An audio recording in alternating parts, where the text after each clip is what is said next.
Okay, call 911. Grampy's on the roof again. We're coming up here. We are on the home faces north, and we are on the the east side of the structure. And look at there, our drip edge is over the back of the rain gutters. I like that. Now, underlayment is over the drip edge. I like that too. Now, our strip right here should have been sealed, should have binded to this top when the roof up heated up. And since it didn't, okay, what should happen is we should have a bead of sealant going around the perimeter, the drip out, going along the drip edges, okay, to help prevent wind from pushing the shingles up wind-driven rain. If you look down a little farther, right over here, you see that let's see if I can get a pin out. Our edge flashing right there is supposed to be lapped a minimum of 2 inches, and it wasn't. And so when they did the right thing and they put the rain gutter behind it, because of the lack of the lap right there, it caused it to bow out. Now I didn't bend this up. I'm coming up between. All right, that wasn't me. But our rain gutters, it's this time of year. It's this fall. Leaves fall. It's time to clean our gutter. I'm not sure what this diverter is here exactly for, but I can see that this rain gutter, see how it's wet over here? Okay, so it's not, this rain gutter, we got anything under it? No. This rain gutter is supposed to divert water that way, okay? See, this one's, dry, mostly dry, because the water goes that way when there's not leaves in it, okay? Why is the water coming back over here? It's because this rain gutter doesn't have the right pitch. Come up here, we got an asphalt shingle roof.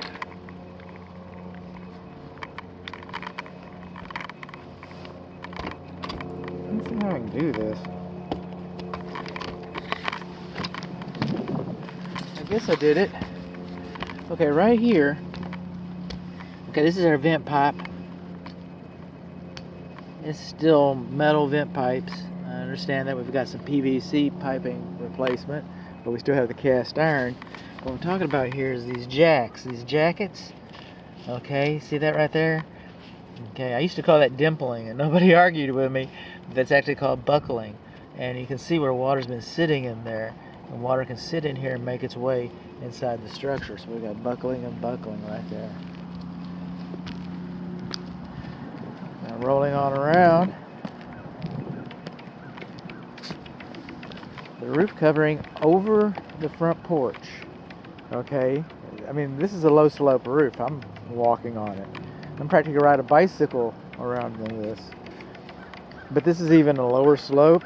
We should have had 2 layers of underlayment under there, and I'll never be able to tell you whether you do or not. Okay, we got just a little bit of damaged shingle right here. Okay.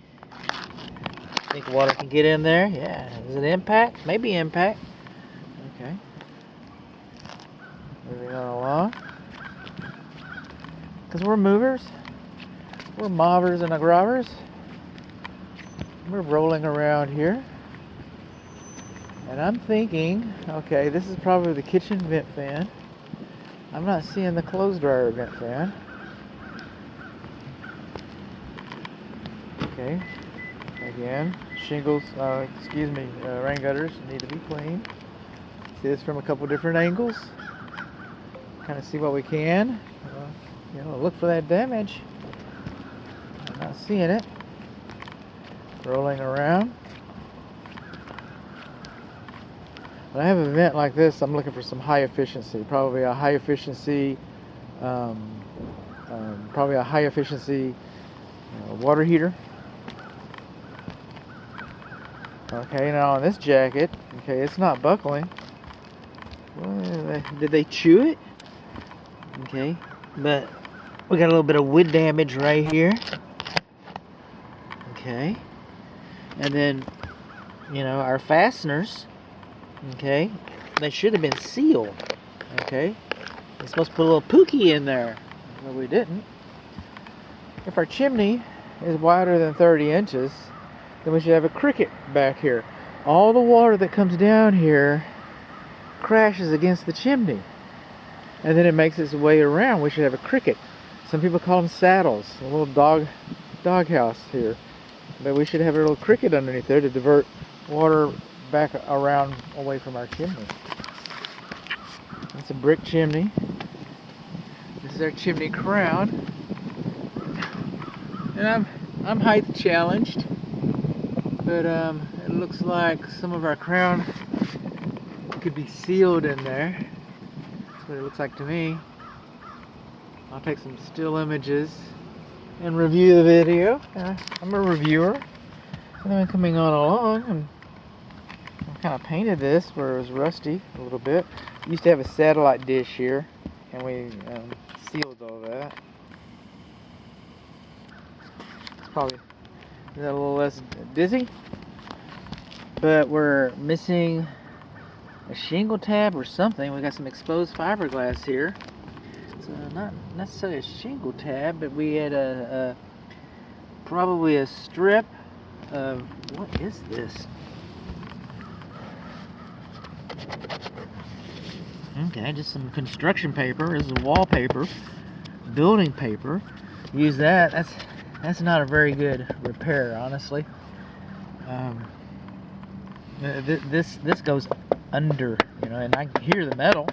Okay, so we had a leak or something, and somebody just came up here with some building paper, and now the membrane is being shown right there. That's not so good. And come back over here a little bit, get a better look inside of our chimney. Maybe if I backed up, I could see. How about that? Hey, work smarter, not harder. Okay.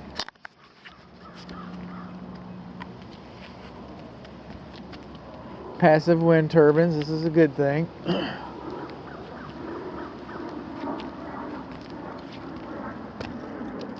And I'm kind of lost with my vents. I've got these old school vents up here, which kind of goes good with the style of the house. I get that, but I'm curious as to whether any of these are dryer vents. Then I've got, is that a water heater or clothes dryer? I'll have to get inside and kind of figure this out, and that'll tell the tale. It sure will. We like telltellers. And then we're rolling over here. This roof looks like, I don't know how this roof is, and the woman that I met, one of the owners, she's got a lot of documentation. She might be able to give you a better estimate, but I'm going to say that this roof is, near the middle of an estimated 14-year service life average. And it's important to know the age of a roof, because insurance companies do not like to start a relationship with an older roof. They just don't want a claim. They never want a claim. I get that. They'd rather take money than give money. But, and we got some repairs here. We got exposed nails here. There's nothing wrong with repairs. And then that should have been sealed with some pookie or something. Oh, we got wind damage here. Wind damage. Either that or somebody stepped on it on the ridge. That could have been boot damage. Okay. Now coming over here, we got some more buckling. And our fasteners still need to be sealed. But this PVC pipe, now this is a PVC vent pipe. That was added. That's a good thing when we added buckling. But when you have PVC, as opposed to, well, they painted the iron, but when you have PVC like that, see, it should be painted to protect it from the sun's UV rays. If this is on the ground, I guess they figure that this is closer to the sun than on the ground, or the exposure or whatever. But yes, those are supposed to be painted. This is our weather mast. It's coming up here. There's a service drop. It's not supposed to be in the trees, but it looks okay. Now sealant what does sealant do? It dries and shrinks and pulls away.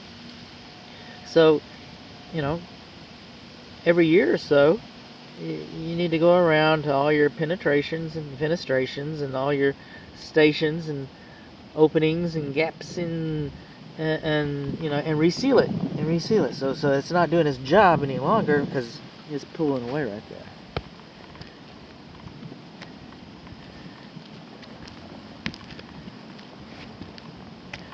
And judging from the satellite dish and the repairs here, we know this is not a new roof, and it may be in the second half of a 14-year service life average. I might write that on the report. But middle's good, you know, 7 to 10 years. And